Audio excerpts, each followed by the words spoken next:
আজকে কিন্তু দুপুরে রান্না করতেছি এই যে পনিরের তরকারি। অবশ্যই আপনারা দেখবেন পনিরটা আমি কিভাবে রান্না করি, আর ভালো লাগলে তো কি করতে হবে আপনারা তো জানেন, do like share comment subscribe.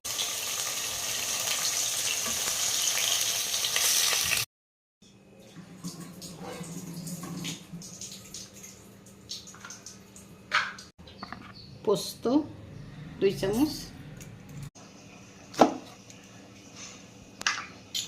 সব কিছু এই যে ব্লেন্ডার করে নিলাম। মিষ্টি একটু জল বেশি দিছে।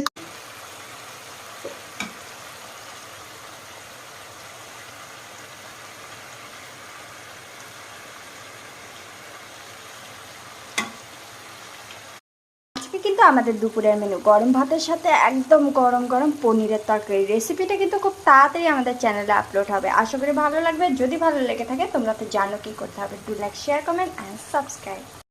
অনেক তো মাছ মাংস রান্না করে দেখালাম, এবার তাই রান্না করছি পনির। পনিরটা কেমন হলো অবশ্যই কিন্তু কমেন্ট করে জানাবেন, আর আপনারা কি কি পনিরের তরকারি দেখতে চান সেটাও কিন্তু কমেন্ট করে জানাবেন।